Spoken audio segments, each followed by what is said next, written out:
Before God can use a man, he often breaks him, not suddenly, not loudly, but slowly, deeply. And the hardest part isn't the pain, it's realizing the breaking didn't come from the enemy, it came from God. If you're honest, this season doesn't feel holy. It feels confusing, heavy, unfair.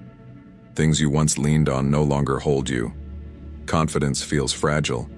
Certainty feels distant. You wake up carrying questions you never thought you'd ask. Why did this have to happen? Why now? Why me? You didn't lose just things. You lost parts of yourself, your sense of control, your clarity, your comfort, and you're trying to stay faithful. But deep down, you're wondering if God is actually dismantling the very life you prayed for. Here's what you must understand. God's breaking is never about destruction. It's about removal. God strips away pride because pride can't carry glory. He removes comfort because comfort resists calling. He dismantles illusions because false strength collapses under real purpose. Breaking is not punishment, it's preparation. Before a seed can grow, the ground must be broken open. Before a potter shapes clay, the clay must be pressed and crushed. Nothing meaningful is formed without pressure. And neither are you. God breaks the man he wants to use, because anything built on self will fail under divine weight. Look at the pattern. It's everywhere. Moses wasn't ready when he had confidence. He was ready when he had nothing left but obedience. 40 years in the desert stripped him of self-reliance. Before God trusted him with a nation. Joseph wasn't prepared in the code of favor. He was prepared in betrayal, in false accusation, in forgotten prisons. By the time he stood before power, he had already died to ego. David wasn't shaped on the throne. He was shaped in caves, running, hiding, misunderstood, broken before crowned. God always breaks before he builds. God breaks the man he wants to use, because unbroken men trust themselves more than they trust him. Breaking produces humility, and humility is the gateway to power. God cannot pour himself into a vessel already full of self. Peter learned this the hard way. Bold, confident, certain of his loyalty. He believed passion was enough. But failure shattered him.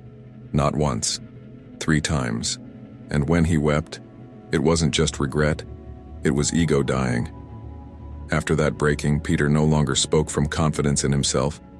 He spoke from dependence on God, and heaven moved. Breaking teaches dependence. When money fails, when reputation fades, when influence disappears, when strength runs out, only one foundation remains. Jacob wrestled with God and walked away limping. That limp wasn't weakness, it was revelation. It said, "I can't move forward without leaning." Job lost everything, not because God abandoned him, but because God wanted to reveal a faith that couldn't be shaken by loss. When everything is stripped away, you discover whether God was your addition or your foundation. Breaking shapes character. Before God gives influence, he gives tests. Before authority, he gives endurance. Before elevation, he gives fire. Joseph's trials weren't delays, they were training. Without breaking, gifting becomes dangerous. But when character is forged in suffering, a man can carry both calling and trust. Every breaking in Scripture releases power. The alabaster jar had to be shattered before its fragrance filled the room. Gideon's army had light hidden inside clay jars, but only when the jars were broken did the light shine and victory come. And above all, Jesus himself, his body broken, his blood poured out. From that breaking came resurrection, salvation, and hope for the world. Brokenness didn't end the story, it fulfilled it. So what do you do when God is breaking you? Stop resisting. Resistance prolongs pain. Surrender accelerates transformation. Stop clinging to what God is removing. If it had to fall, it couldn't go forward with you. Protect your heart. Not every season needs an explanation. Build quiet faith, simple prayers, honest moments, stillness without performance, and above all, stay soft. God works best in surrendered hands. If life feels like it's breaking you, Don't mistake it for rejection. It may be divine preparation, because the men God breaks are the very men He trusts. And when this season ends, you won't just survive. You'll stand purified, anchored, ready. Your story isn't over.